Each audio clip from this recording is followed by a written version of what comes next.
আসসালামু আলাইকুম গাইজ। সমসাময়িক বিষয় নিয়ে কিছু কথা, ধৈর্য থাকলে শুনতে পারেন, বোঝার চেষ্টা করতে পারেন। কোটা সংস্কার আন্দোলন, যেটা বৈষম্য বিরোধী ছাত্র আন্দোলন নামে পরিচিত হয়েছিল, আন্দোলনের মূল উদ্দেশ্য ছিল কোটা সংস্কার করা। ছাত্রদের যৌক্তিক আন্দোলন, সাধারণ ছাত্রদের এই আন্দোলন ছিল শান্তশিষ্ট আন্দোলন। আন্দোলন চলছিল। আন্দোলন যখন চুরি হয়ে যায়, সাধারণ ছাত্রদের আন্দোলন চুরি হয়, জামাত, শিবির, ছাত্রদলের নেতাকর্মীরা আন্দোলনটা চুরি করে নেয়, তাদের নিয়ন্ত্রণে নেয়, সারা দেশে আহ, জ্বালাও পোড়াও, সন্ত্রাসী কর্মকাণ্ড পরিচালনা করে। আহ, এর মধ্যে মাননীয় প্রধানমন্ত্রী সমস্ত সংস্কারের দাবি, ছাত্রদের যৌক্তিক দাবি, সেটা পূরণ করে।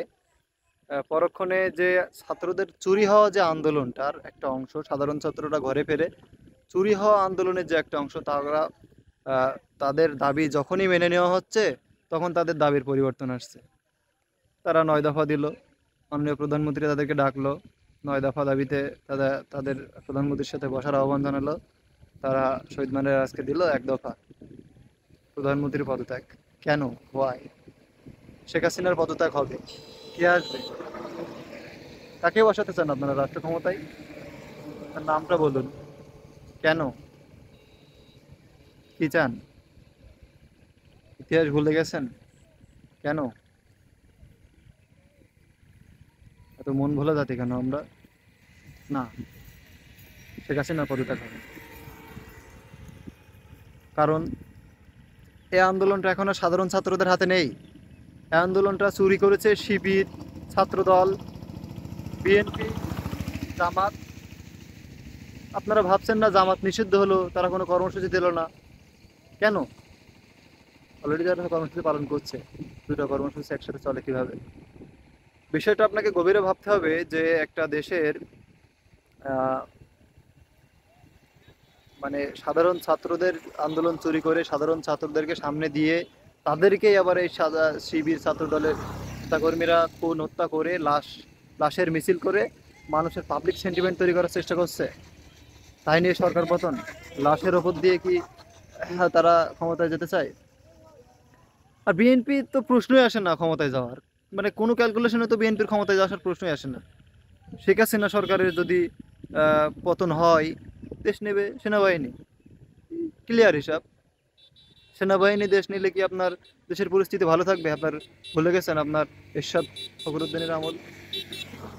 না, তো সহজ না। আপনার ক্যারিয়ার ধ্বংস হবে, আমার ক্যারিয়ার ধ্বংস হবে, আমাদের ক্যারিয়ার ধ্বংস হবে, আমাদের দেশের অর্থনীতি ধ্বংস হবে, দুই দেশের সাথে সম্পর্ক ধ্বংস হবে, আমাদের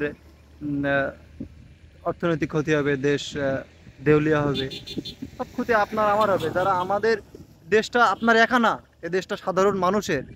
আপনি আপনি সাধারণ ছাত্র সেজে আপনি শিবির ছাত্র দল, আপনি সাধারণ ছাত্র সেজে আপনি আন্দোলনের নামে দেশে জ্বালাও পোড়াও করছেন, সরকার পতন করবেন, আপনি সেনাবাহিনীর হাতে ক্ষমতা দেবেন, দেন।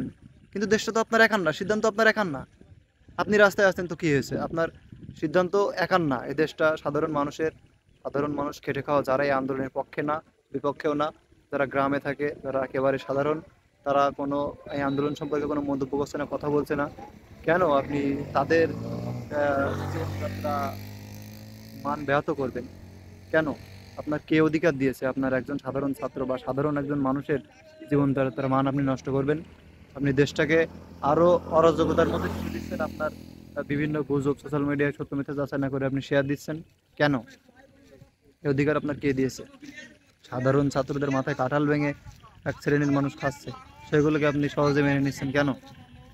আপনাদেরকে ভাবতে হবে গভীরে কি আছে সামনে, বর্তমান পরিস্থিতি কি আপনাকে সেটাও ভাবতে হবে। কেন করছে, কারা করছে, এগুলো কারা করাচ্ছে? সাধারণ ছাত্রদের দাবি অলরেডি পূরণ হয়ে গেছে, কোটা সংস্কার আন্দোলন তারা যে 9 দফায় দাবি করেছে সেটাও পূরণ হয়েছে। যখন প্রধানমন্ত্রী ডাকলেন 9 দফায় দাবি পূরণ হয়েছে, তখন আপনারা বলছেন না আমাদের দাবি আর ওটা না, আমাদের দাবি 1 দফা। হ্যাঁ, সহজ। আন্দোলন প্রতিরোধ করতে হবে দেশকে যারা ভালোবাসে, যারা দেশের সাধারণ খেটে খাওয়া মানুষ আছে তাদের। প্রশাসনের জায়গা থেকে তারা তারা তাদের আইন শৃঙ্খলা ভঙ্গকারীদেরকে অবশ্যই আইনানুগ ব্যবস্থা নেবে, এটা তাদের সাংবিধানিক অধিকার। আর যারা দেশপ্রেমিক আছেন, প্রত্যেক পাড়া মহল্লায় ওয়ার্ডে ওয়ার্ডে আপনার নিজস্ব এলাকায় আপনি নামেন, মাঠে নামেন, দেখেন লাল প্রোফাইলধারী এক শ্রেণীর, সবাই না, কেউ হুজুগে লাল প্রোফাইল দিয়েছে, ডিটেক্ট করতে আপনার সুবিধা হবে লাল প্রোফাইলধারী। দেখেন যারা গুজব ছড়াচ্ছে, যারা দেশের স্থায়ী ক্ষতি করে, আপনার দেশ আমার দেশ, দেশের স্থায়ীভাবে ক্ষতি করার অধিকার আপনার আমার নেই। তাহলে আমাদেরকে প্রত্যেক পাড়া মহল্লে প্রতিরোধ গড়ে তুলতে হবে যে কারা আমার এই দেশের দীর্ঘমেয়াদী খারাপ চাই, যারা নিজেদের মানে স্বার্থ হাসিলের জন্য এই দেশের দীর্ঘমেয়াদী দীর্ঘমেয়াদে মানে খারাপের দিকে ঠেলে দিচ্ছে, কারা কেউ বুঝে ঠেলছে, কেউ না বুঝে ঠেলছে। যেই হোক, আপনি তাকে প্রতিরোধ করুন। আওয়ামী লীগ, যুবলীগ, ছাত্রলীগ যারা আছেন, যারা দেশপ্রেমিক আছেন, সাধারণ মানুষ কেটে খাওয়া পাড়া মহল্লায় প্রতিরোধ করুন। দেশকে অবশ্যই আপনার আমার দেশকে আমাদেরই রক্ষা করতে হবে। মনে রাখবেন, স্বাধীনতা অর্জনের চেয়ে রক্ষা করা কঠিন।